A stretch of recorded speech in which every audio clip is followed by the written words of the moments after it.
Habakkuk 2 tables Bible స్టడీలో ఇది 80వ presentation. ఈరోజు మన అంశము దానియేలు గ్రంథంలో 25-20 ప్రవచనము 25-20 in the book of Daniel. ప్రార్థన చేసుకుని వాక్యాన్ని ప్రారంభించుకుందాం.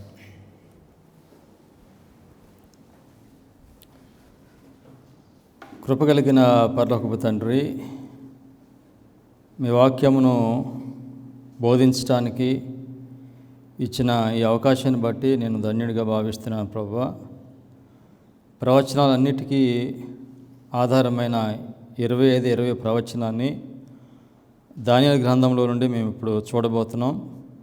మీ పరిశుద్ధాత్మను నాకు అనుగ్రహించండి. వాక్యాన్ని వినిచిన మీ ప్రజలకు అనుగ్రహించి తండ్రి, ఈ ప్రవచనం యొక్క ప్రాముఖ్యతను మేము గ్రహించి మీ రాకడ కొరకు మేము సిద్ధపడే ధన్యతను మీరు మాకు అనుగ్రహించమని యేసుక్రీస్తు నామములో ప్రార్థన చేయించున్నాం తండ్రి, ఆమేన్.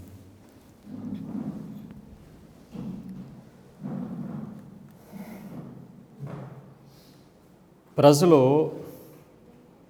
వారి 25-20 ప్రవచనాన్ని తృణీకరించడానికి వారు చెప్పే సహజమైన సాకులు ఏమిటంటే, దానియేలు గ్రంథంలో 25-20 ప్రవచనం లేదు, సో కనుక మేము ఈ ప్రవచనాన్ని తృణీకరిస్తున్నాం. ప్రకటన గ్రంథంలో కూడా 25-20 ప్రవచనం లేదు. ఈ రెండు ప్రవచన గ్రంథాలు, ఈ గ్రంథాల్లో ఈ ప్రవచనం లేదు కనుక మేము దీన్ని తృణీకరిస్తున్నాం. తరువాత కారణము, ఎలన్ వైట్ 25-20 ప్రవచనం గురించి ఎక్కడా ప్రస్తావించలేదు, అందుచేత మేము తృణీకరిస్తాం. బిబ్లికల్ రీసెర్చ్ ఇన్స్టిట్యూట్ వారు 25-20 ప్రవచనాన్ని వారు తృణీకరిస్తున్నారు, అది ప్రవచనము కాదని చెప్తున్నారు. అందుచేత మేము కూడా ఈ 25-20 ప్రవచనాన్ని తృణీకరిస్తున్నాం. సెవెంత్ డే అడ్వెంటిస్ట్ సంఘంలో ఉన్న చాలామంది ప్రజలు సంఘాన్ని ఎక్కువగా ప్రేమిస్తున్నారు దేవుని వాక్యం కంటే. ప్రవచన సారం కంటే సంఘాన్ని ఎక్కువగా ప్రేమిస్తున్నారు. ప్రేమించడంలో ఒక కారణం ఏమిటంటే, సంఘం వారిని పోషిస్తుంది, అందుచేత వారు ప్రేమిస్తున్నారు. మనము దేవుని వాక్యమును ప్రేమించాలి. ఎందుచేతనగా దేవుని యొక్క వాక్యము సత్యము ఆయన సింహాసనం నుండి మన దగ్గరకు వస్తుంది. కనుక 25-20 ప్రవచనము మనం పరిశీలనగా చూస్తే పరిశుద్ధ గ్రంథం అంతా మనకు అది కనిపిస్తుంది.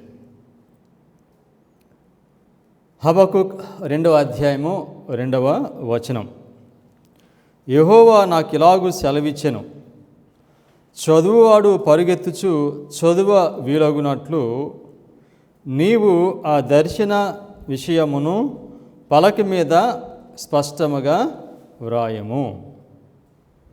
నీవు చూచిన ఈ దర్శనమును పలక మీద స్పష్టంగా రాయము. పరిగెత్తువాడు చదువునట్లు.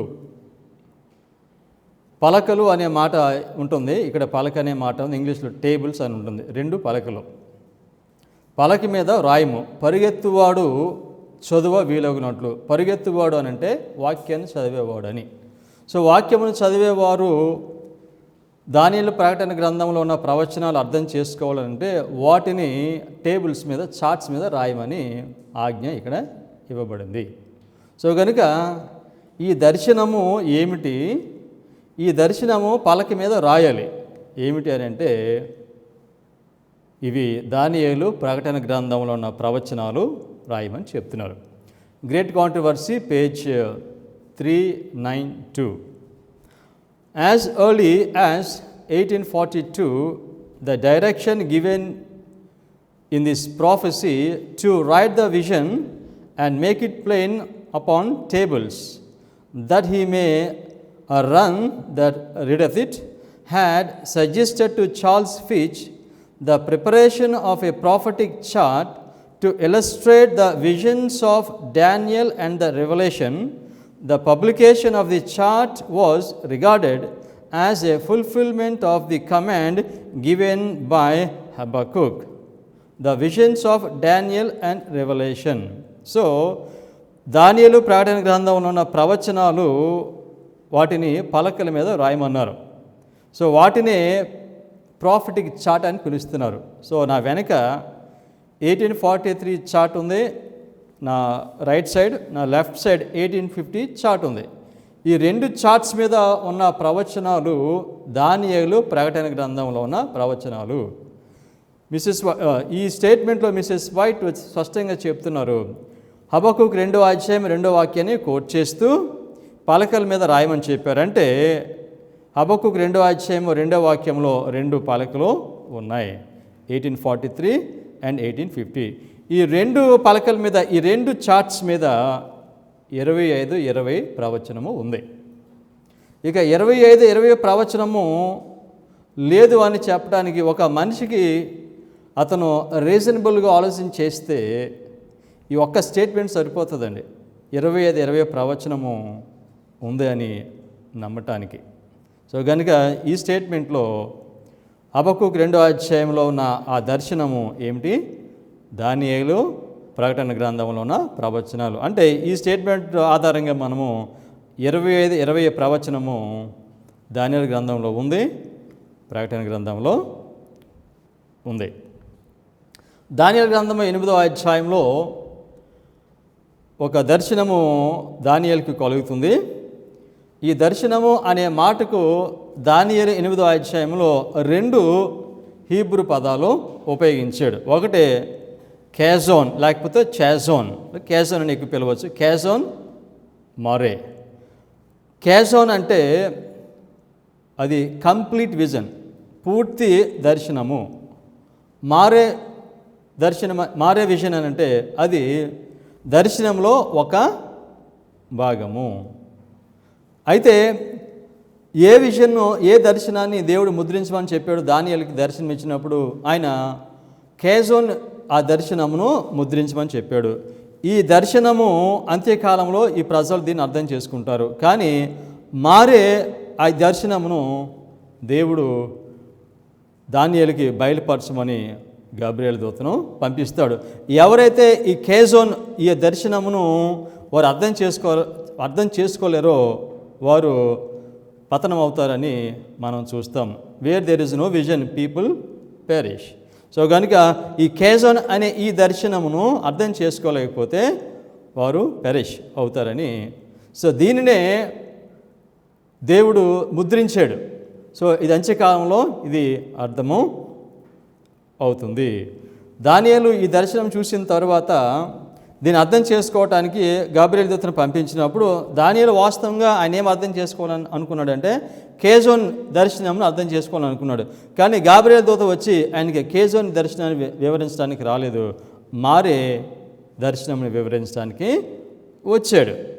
సో మారే దర్శనం ఏంటి, దానియేలు 8వ అధ్యాయం 14వ వాక్యంలో ఉన్న ఈ దర్శనమును వివరించడానికి, అంటే 2300 ప్రవచనాన్ని వివరించడానికి వచ్చాడు.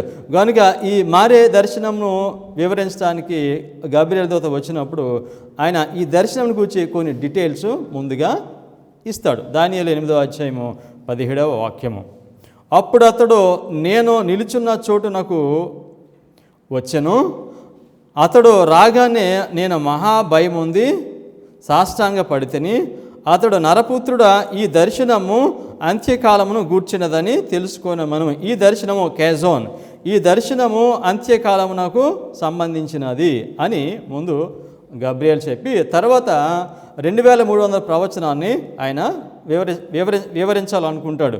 కానీ దానియేలు ఆయన ముచ్చబోతాడు. దానియేలు 8వ అధ్యాయం 27వ వాక్యము. ఈ దర్శనము కలుగుగా దానియేలను నేను మోర్చిల్లి కొన్నాళ్ళు వ్యాధిగ్రస్తుడినై ఉంటిని. పిమ్మట నేను కుదురై రాజు కొరకు చేయవలసిన పని చేయుచు వచ్చితిని. ఈ దర్శనమును గూర్చి విస్మయము గలవాడనైతిని గాని దాని సంగతి తెలుపు గలవాడెవడనో లేకపోయాను. ఈ దర్శనం చూశాడు, చూసిన తర్వాత దాన్ని తెలుసుకోవాలనుకుంటున్నాడు, దీని గురించి ఆశ్చర్యపడ్డాడని. సో ఈ దర్శనం చూసిన తర్వాత గబ్రియేలు దూత వచ్చాడు. ఆయన వచ్చి మారే విజన్ని దర్శనాన్ని వివరిస్తాడు, క్యాజువల్ విజన్ని ఆయన వివరించడు. కానీ దానియేలు మాత్రం మొత్తం ఆ దర్శనం అంతా తెలుసుకోవాలని ఆయన అనుకుంటాడు. దానియేలు 8వ అధ్యాయము 18-19 వాక్యాలు. అతడు నాతో మాట్లాడుచుండగా నేను గాఢ నిద్ర పట్టిన వాడనై నేలను సాష్టాంగ పడితిని. గనుక అతడు నన్ను పట్టుకొని లేవనెత్తి నిలవబెట్టెను. మరియు అతడు ఉగ్రత సమాప్తమైన కాలమందు కలుగబోనట్టి సంగతులను నీకు తెలియజేయుచున్నాను. ఏలయనగా అది నిర్ణయించిన అంత్యకాలమును గూర్చినది. 19వ వాక్యంలో గాబ్రియల్ చెప్తున్నాడు, అతడు ఉగ్రత సమాప్తమైన కాలమందు. ఉగ్రత అంటే దేవుని యొక్క కోపము. ఇది 25-20 గాడ్స్ ఇండిగ్నేషన్, దేవుని యొక్క ఉగ్రత. ఇది దేవుని యొక్క శిక్షలో ఇది ఒక భాగము. దీనిలో ఇంకోసారి మనం చూడాలి దీన్ని. అతడు ఉగ్రత సమాప్తమైన కాలమందు జరుగు సంగతులను తెలియచేయడానికి వచ్చాను.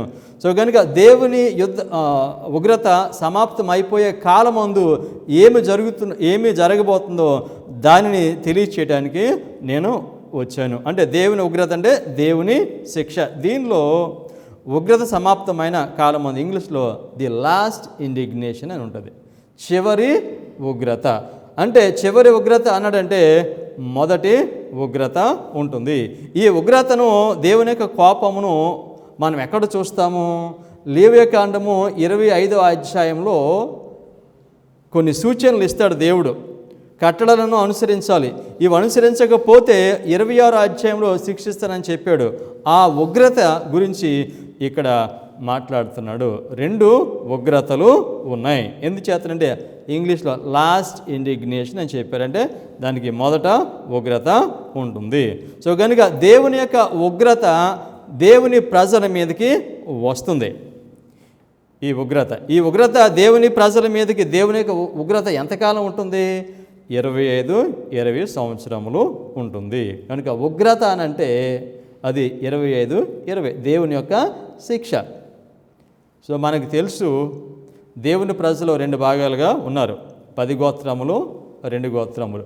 10 గోత్రములు ఉత్తర రాజ్యం అని పిలుస్తాము, 2 గోత్రములను దక్షిణ రాజ్యం అని పిలుస్తాము. మొదటగా దేవుని యొక్క ఉగ్రత ఉత్తర రాజ్యం మీదకి వస్తుంది. ఈ ఉత్తర రాజ్యమునకు దేవుని యొక్క ఉగ్రత లేకపోతే దేవుని యొక్క శిక్ష లేకపోతే దేవుని యొక్క శాపము ఎప్పుడు వచ్చింది? క్రీస్తు పూర్వము 723వ సంవత్సరము.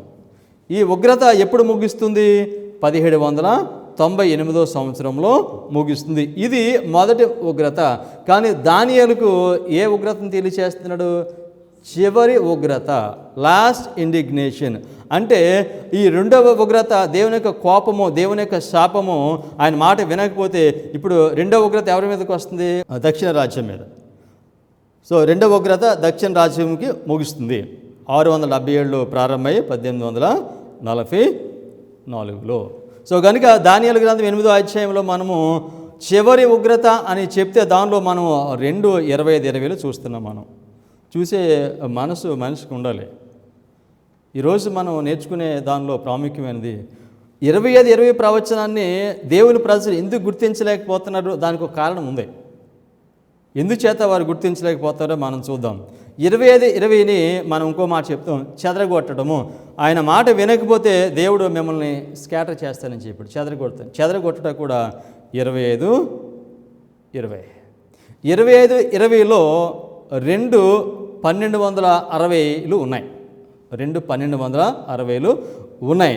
25-20 ప్రవచనాన్ని మనుషులు అర్థం చేసుకోలేకపోవడానికి కారణము, విలియం మిల్లర్ అర్థం చేసుకోవడానికి కారణము ఏమిటనంటే బైబిల్ ప్రవచనంలో time prophecies the most important point ఏమిటంటే దేవుని ప్రజలను, దేవుని ఆలయమును, ఆయన జనసమూహమును కాళ్ళ క్రింద వేసి తొక్కేవి 2 నాశనకరమైనవి ఉన్నవి.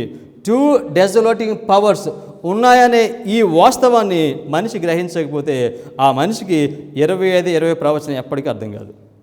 విలియం మిల్లరు ఈ 25-20 ప్రవచనం అర్థం చేసుకోవడానికి ప్రధానమైన కారణం ఏమిటంటే ఈ బైబిల్ టైం ప్రాఫెసీస్కి వాళ్ళ అప్రోచ్ ఏమిటంటే, ఫస్ట్ అప్రోచ్ ఏమిటంటే, ప్రైమరీ రూల్ ఏమిటంటే వాళ్ళు రెండు ఉగ్రతలు, రెండు నాశనకరమైన హేయ వస్తువులు ఉన్నాయి అనే విషయాన్ని వారు గ్రహించారండి. వారు దాన్ని గ్రహించారు కనుక 25 ప్రవచనాన్ని వాళ్ళు అర్థం చేసుకున్నారు. సో కనుక 1260 సంవత్సరాలు ప్రవచనము 25:20లో అది భాగము. కనుక దేవుని ఉగ్రత అంటే దానిలో మనము చూస్తాము. దానియేలు 11:35-36. నిర్ణయకాలం ఇంకా రాలేదు కనుక అంత్యకాలము వరకు జనులను పరిశీలించుటకును పవిత్రపరచుటకును బుద్ధిమంతులలో కొందరు కూలుదురు. ఆ రాజు ఇష్టానుసారముగా జరిగించి తన్ను తానే హెచ్చించుకొనుచు అతిశయపడుచు ప్రతి దేవత మీదను దేవాతి దేవుని మీదను గర్వంగా మాట్లాడుచు ఉగ్రత సమాప్తియగు వరకు వృద్ధి పొందును. ఎప్పటి వరకు ఆ రాజు అతని ఇష్టానుసారంగా చేసి అభివృద్ధి పొందుతాడు? ఉగ్రత సమాప్తియగు వరకు వృద్ధి పొందును, అంతటా నిర్ణయించినది జరుగును. ఇది ఆ రాజు అంటే ఎవరో? ప్యాపసీ ఆయన ఉగ్రత సమాప్తమయ్యేంత వరకు కూడా అభివృద్ధి చెందుతాడు. అతని ఇష్టానుసారంగా అతను చూస్తాడు. అయితే ఎప్పుడైతే ఉగ్రత ముగిస్తుందో అప్పుడు అతను పతనము అవుతాడు. కనుక ఉగ్రత సమాప్తయగు వరకు వృద్ధి పొందును, అంతటా నిర్ణయించినది జరుగును. Time appointed.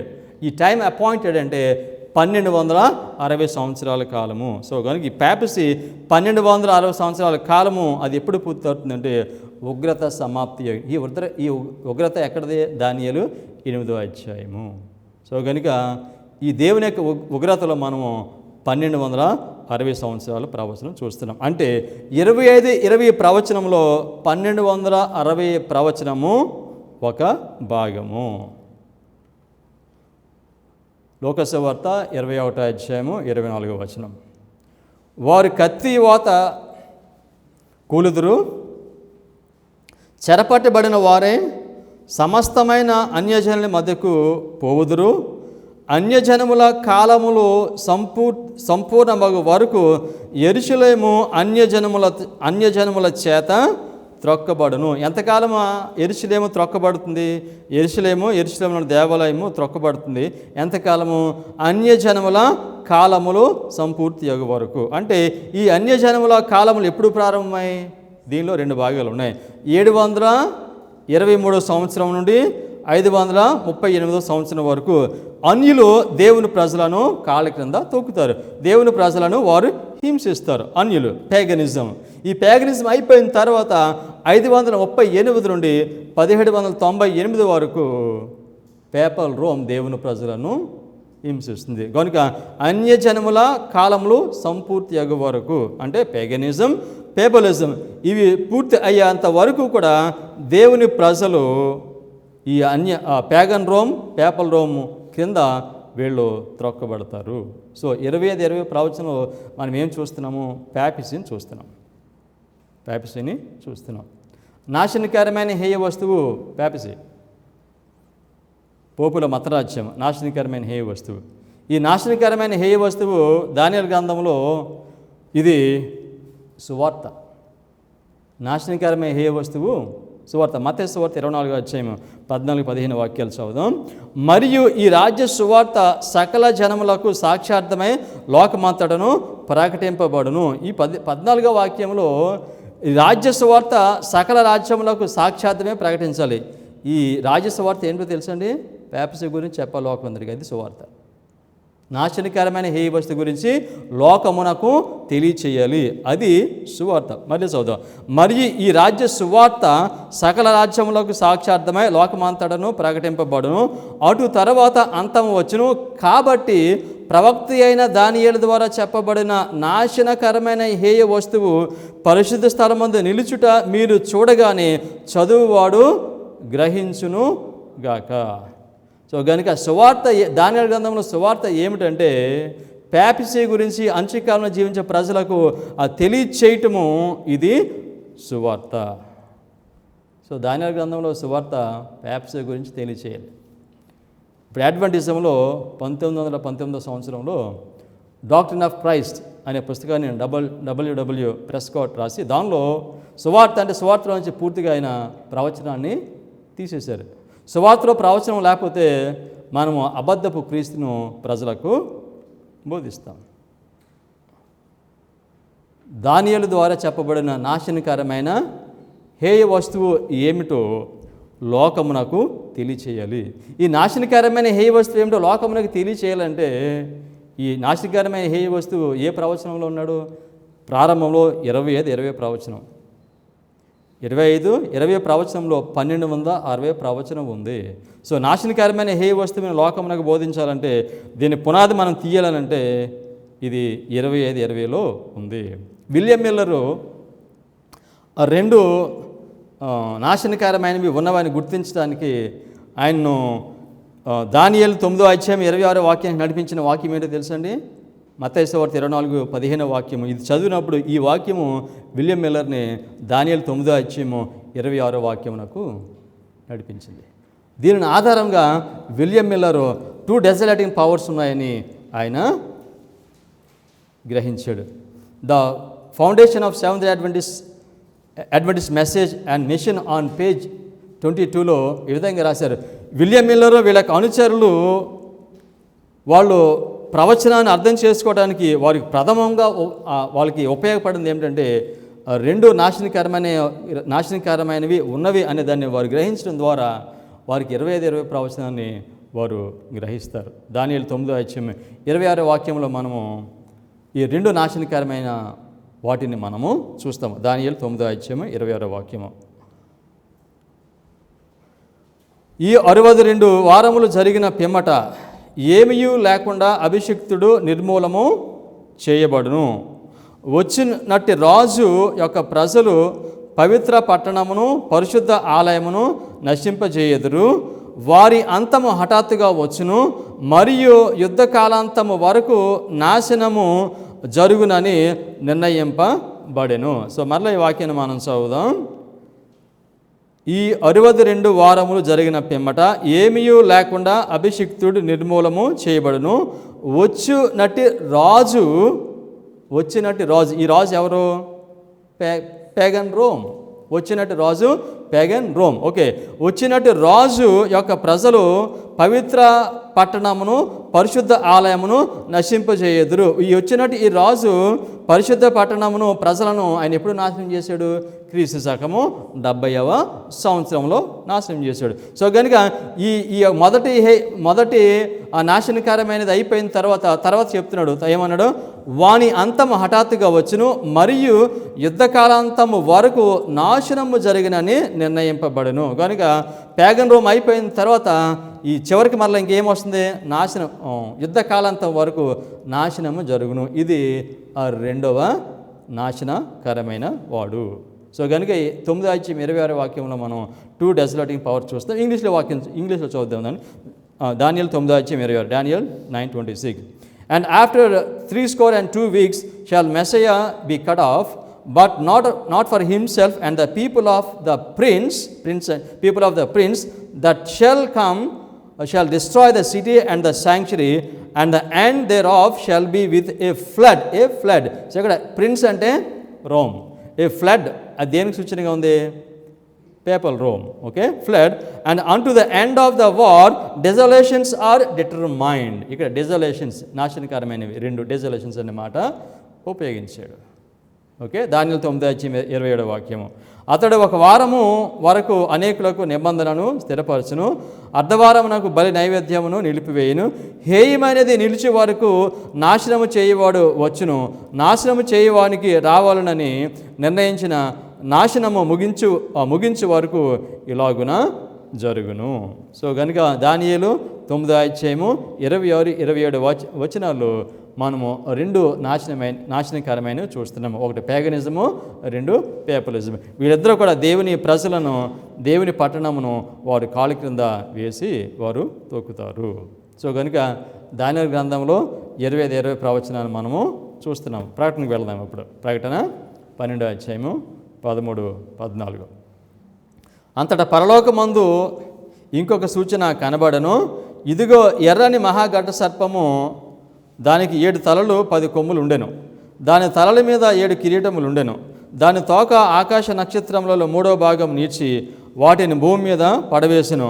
కలనయున్న ఆ స్త్రీ కనగానే ఆమె శిశువును మిరింగివేయవలనని ఆ గడసర్పము స్త్రీ ఎదుట నిలిచి ఉండెను. ఆ గడసర్పము ఆ స్త్రీ ఎదుట నిలిచి ఉండెను. యేసుక్రీస్తు వారు ఆయన జన్మించినప్పుడు ఆయన చంపడానికి ఎవరు ప్రయత్నం చేశారు? ఆ గడసర్పం అంటే అపవాది. ఇంకొక మీనింగ్ ఏమిటంటే రోమరాజ్యం కూడా ఘటసర్పము. దీనిలో మనము 12:3-4 వాక్యాల్లో ఘటసర్పాన్ని చూస్తున్నాం. రోమును మనం చూస్తున్నాం. అంటే 1260 years మనము ఇక్కడ చూస్తాం. తర్వాత దానియేలు 12:14-15. అందువలన ఆమె అరణ్యంలో ఉన్న తన చోటికి ఎగురున్నట్లు గొప్ప పక్షిరాజు రెక్కలు 2 ఆమెకు ఇయ్యబడును. అచ్చట ఆ సర్పం ముఖమును చూడకుండా ఆమె ఒక కాలములు అర్ధకాలములు పోషింపబడును. 1260 years చూస్తున్నాం. పోషింపబడును. కావున ఆ స్త్రీ ప్రవాహమునకు కొట్టుకుని పోవాలని ఆ సర్పము తన నోట నుండి నీళ్లను నదీ ప్రవాహముగా ఆమె వెనుక వెళ్ళ గ్రక్కెను. కానీ కనుక మనము 12:3-4 వాక్యాల్లో రోమును చూసాము. తర్వాత 14-15 వాక్యాల్లో పేగన్ రోమును చూస్తున్నాం. కాలములు అర్ధకాలంలో అది పేపల్ రోమ్ 1260 years. దీనిలో మనము 25 ప్రవచనం చూస్తున్నాం. దానియేలు ప్రకటన 12 25 ప్రవచనాన్ని మనం చూస్తున్నాం. కనుక ఆ 2 నాశనకరమైనవి ఉన్నవి, పేగనిజం, పేపలిజం. ఈ 2 కలిపితే 25-20. నదీ ప్రవాహము అన్నాడు. నదీ ప్రవాహము పేపసీ వారి యొక్క శిక్ష, దేవుని ప్రజలను వారు హింసిస్తారు. ఆ హింసకు అది సూచనగా ఉంది. మరలా ఈ 2 డిజలాటింగ్ పవర్స్ని మళ్ళీ ఎక్కడ చూస్తాము? దానియేలు 8:13 వచనం. దానియేలు 8:13. అప్పుడు పరిశుద్ధులలో ఒకడు మాట్లాడగా వింటిని. అంతలో మాట్లాడుచున్న ఆ పరిశుద్ధునితో మరి యొక్క పరిశుద్ధుడు మాట్లాడుచుండెను. ఏమనగా అనుదిన బలిని గూర్చియు. అనుదిన బలి, అనుదిన అంటే మనం చదువుకున్నాం. అనుదినము అంటే పేగనిజం. అనుదిన బలిని గూర్చియు అతిక్రమము జరిగినందున సంభవించు నాశనకరమైన హేయ వస్తువు. అనుదినము ఒక నాశనకరమైనది, తర్వాత నాశనకరమైన హేయ వస్తువు, ఇది రెండవది. దీనిలో మనం చూస్తున్నాము. 25-20. ఓకే. నాశనకరమైన హేయ వస్తువుని గూర్చిన కలిగిన ఈ దర్శనము నెరవేరుటకు ఎన్నాళ్ళు పట్టుననియు ఈ ఆలయ స్థానమును జన సమూహమును కాళ్ళ క్రింద త్రొక్కబోట ఎన్నాళ్ళు జరుగునో అనియు మాట్లాడుకొనిరి. ఈ విధంగా దేవుని ప్రజలను, దేవుని ఆలయమును, జన సమూహమును కాళ్ళ క్రింద వేసి తొక్కటం ఎంతకాలం పడుతుంది? దీనిలో ఎవరు తొక్కుతున్నారు దేవుని ప్రజలను?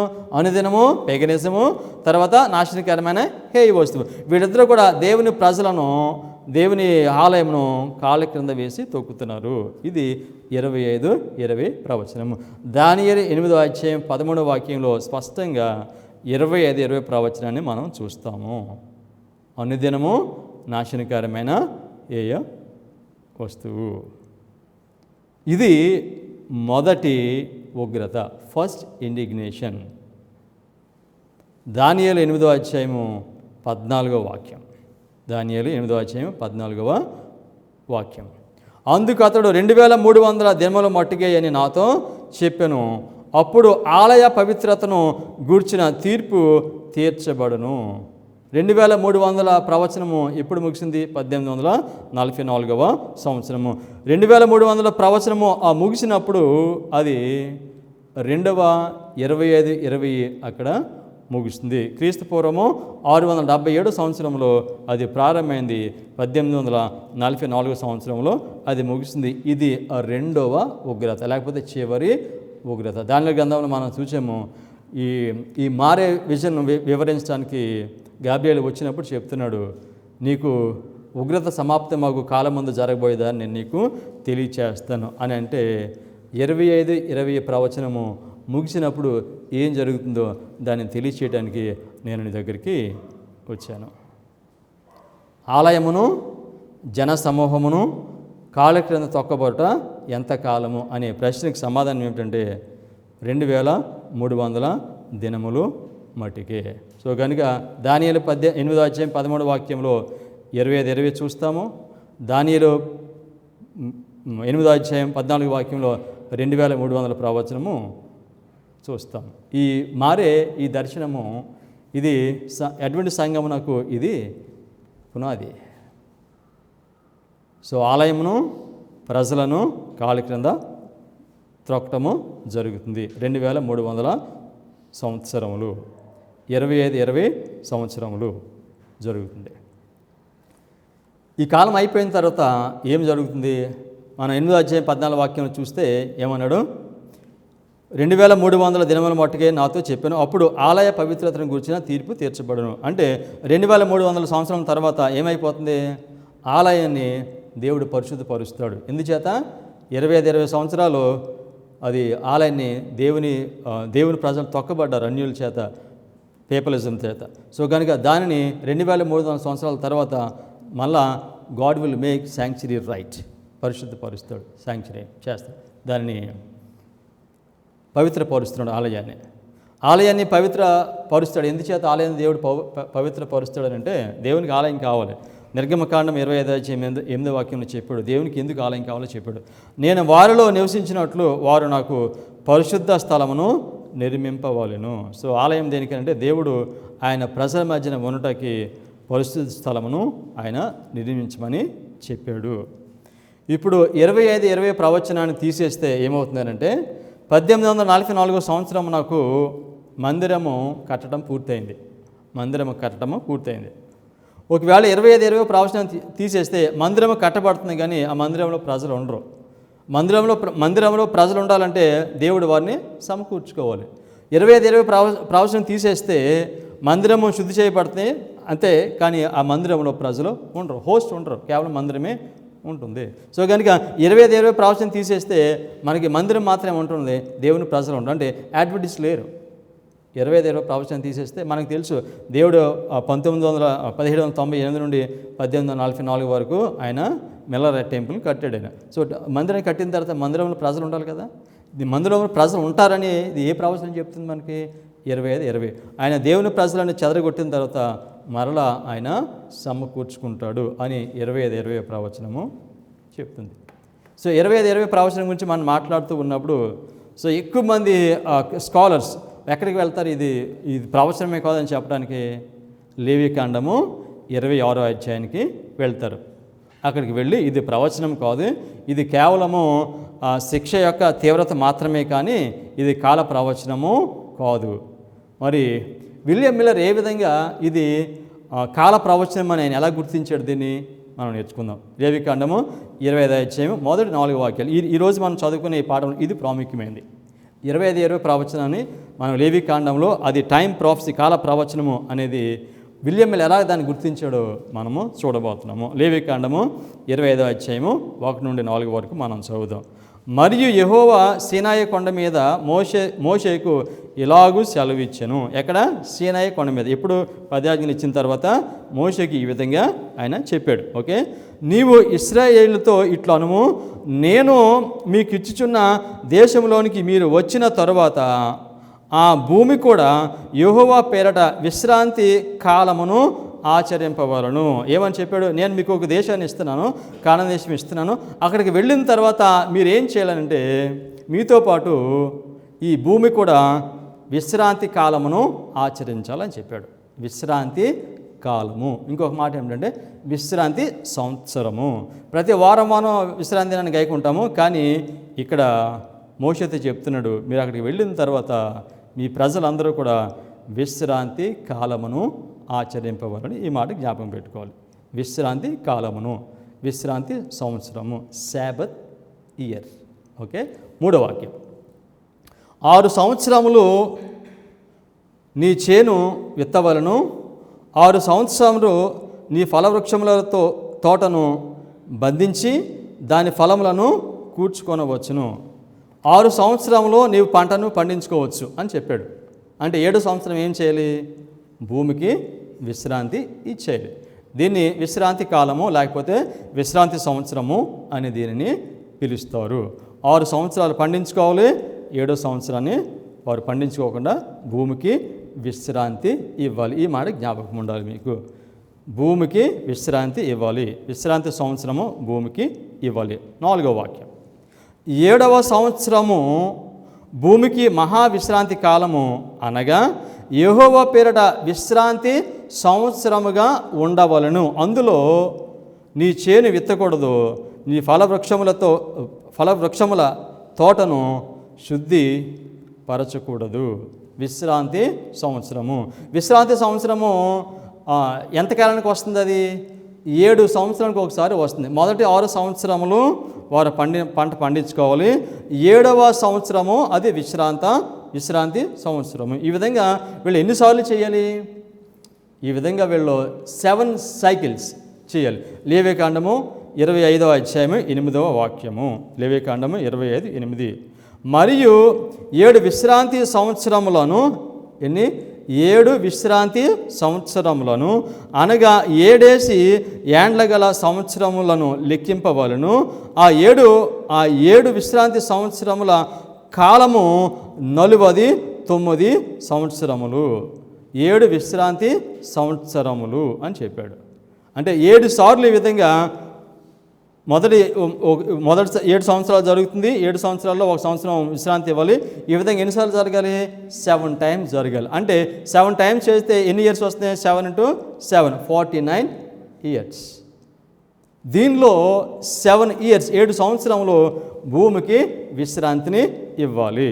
సో దేవుడు చెప్పిన ప్రకారంగా వారి భూమికి కనుక 7 సంవత్సరంలో వారి విశ్రాంతి ఇవ్వకపోతే దేవుడు ఎంతకాలం శిక్షిస్తాడు వాళ్ళని?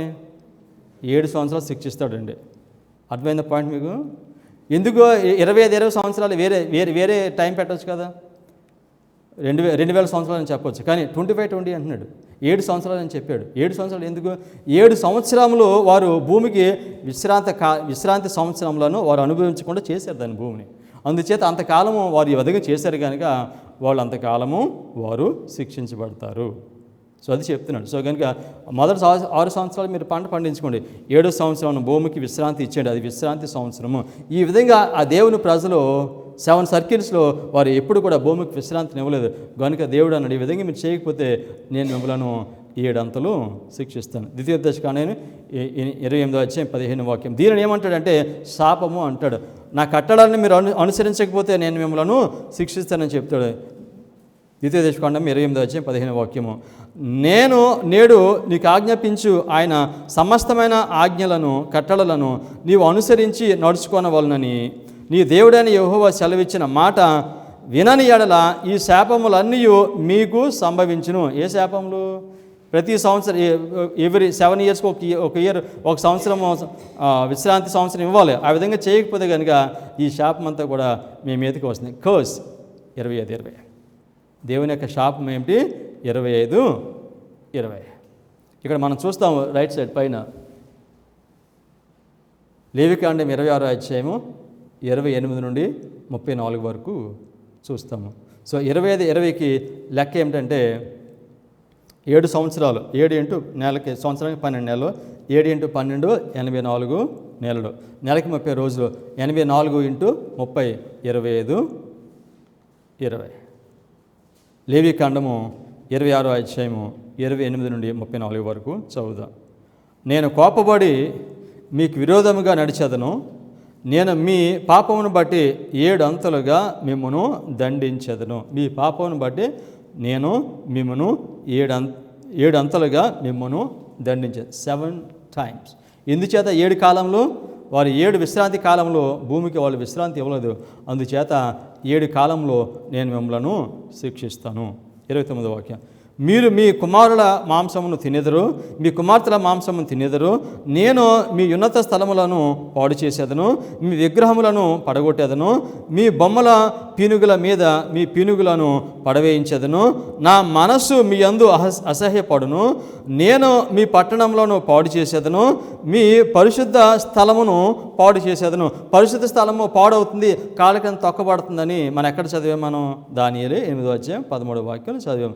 తర్వాత ఇంకెక్కడ చదివాము? లోకసువార్త 21-24 మనం చదివాము. ఎందుచేత ఈ కాళ్ళ క్రింద తొక్కబడుతుంది? దేవుడు ఇచ్చిన ఆ కట్టడలను వారు అనుసరించకపోతే కనుక దేవుని పట్టణము, ఆ దేవుని యొక్క ఆలయ స్థానము, ఆ రెండూ కూడా త్రొక్కబడతాయి అని ఇక్కడ చెప్తాడు. దీనినే మన దానిలో మనం చూస్తున్నాము.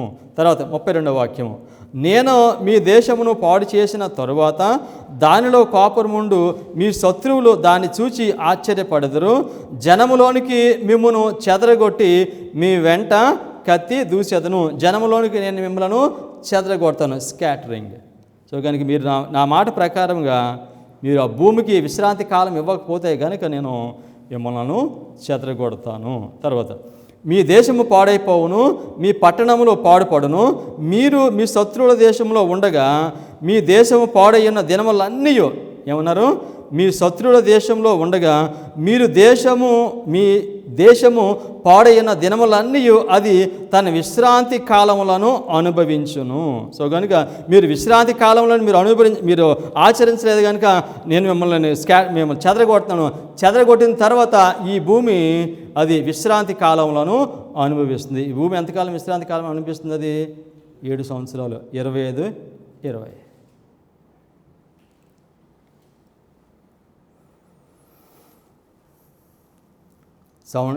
ఏడు సంవత్సరములు.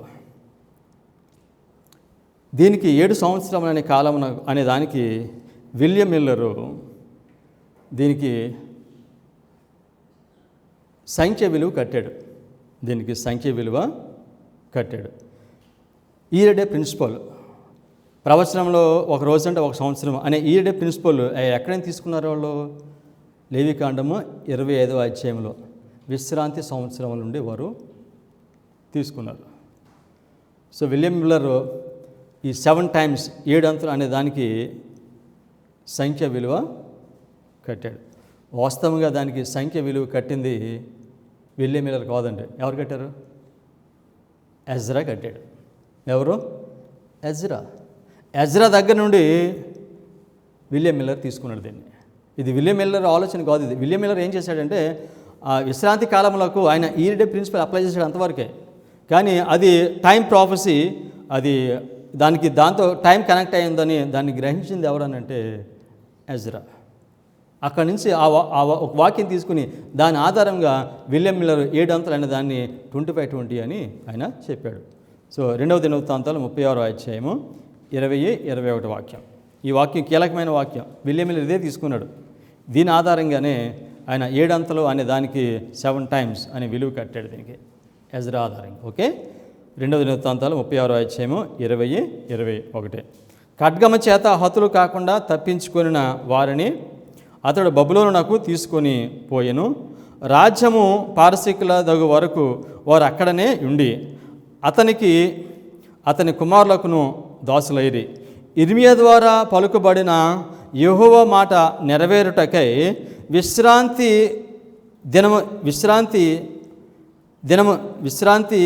దినములను దేశము అనుభవించే వరకు ఇది సంభవించును. దేశము పాడుగానున్న 70 సంవత్సరముల కాలము అది విశ్రాంతి దినములను అనుభవించును. ఇక్కడ ఎజ్రా దేని కోట్ చేస్తాను? ఎక్కడ తీసుకొచ్చాడు దీన్ని? లేవికాండము 25వ అధ్యాయము 25వ అధ్యాయంలో విశ్రాంతి కాలంలో ఉన్నాయి. ఆ విశ్రాంతి కాలం తీసుకుని దానికి ఏమని చెప్తున్నాడు ఇక్కడ? మరలా చదువుతాం 21వ వాక్యము. ఇర్మియా ద్వారా పలుకుబడిన యెహోవా మాట నెరవేరుటకై విశ్రాంతి దినములను దేశము అనుభవించే వరకు ఇది సంభవించును అని చెప్పి దీనికి ఏం కనెక్ట్ చేస్తున్నాడు? దేశం పాడుగా 70 సంవత్సరముల కాలము అది విశ్రాంతి దినములను అనుభవించును. సో కనుక విశ్రాంతి దినములను అది అనుభవిస్తుందని చెప్తూ దానిలో ఒక భాగాన్ని వివరిస్తూ అన్నాడు. 70 సంవత్సరముల విశ్రాంతి దినములు అని చెప్పాడు. సో కనుక విశ్రాంతి సంవత్సరములకు ఈ న్యూమరిక్ వాల్యూ ఎవరు కట్టారు? ఎజ్రా కట్టాడండి. సో విలియం మిల్లర్ గురించి మాట్లాడితే ఆయన వ్యవసాయం చేసుకునే అతను, ఆయనకి తెలియదు అంటారు.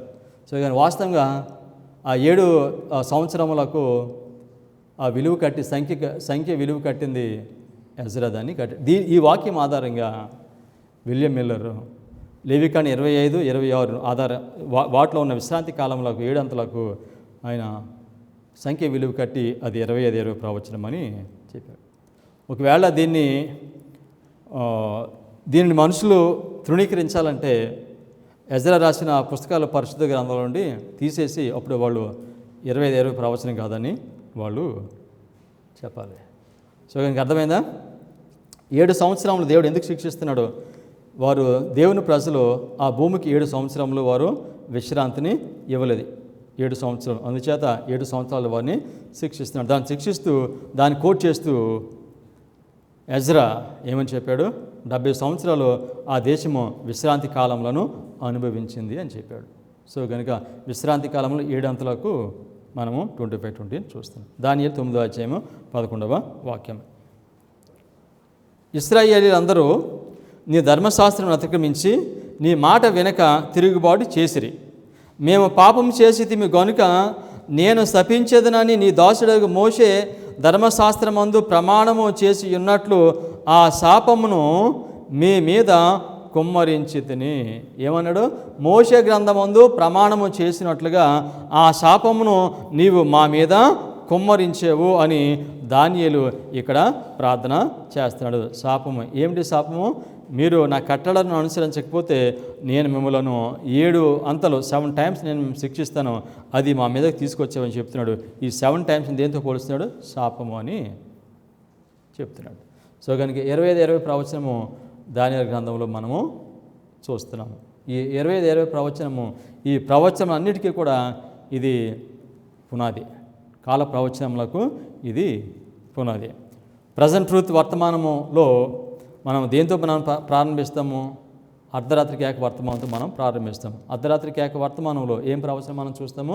2 ప్రవచనాలు చూస్తాము. 25, 20, 2300 ప్రవచనం. ఒకవేళ 25, 20 ప్రవచనాన్ని మనం తీసేస్తే అప్పుడు అర్ధరాత్రి కేక వర్తమానాన్ని మనము తృణీకరిస్తున్నాం. అర్ధరాత్రి కేక వర్తమానం తృణీకరిస్తే వాళ్ళకి ఏమవుతుందని చెప్పి మిసెస్ వైట్ వాళ్ళు వెళ్ళే మార్గంలోంచి వాళ్ళు పడిపోతారు. సో కనుక 25, 20 ప్రవచనాన్ని తీసేస్తే వాళ్ళకి ఏం జరుగుతుంది? వాళ్ళు దేవుడు నడిపించే ఆ మార్గంలో ఉండి వాళ్ళు పడిపోతారు. ప్రార్థన చేసుకుందాం.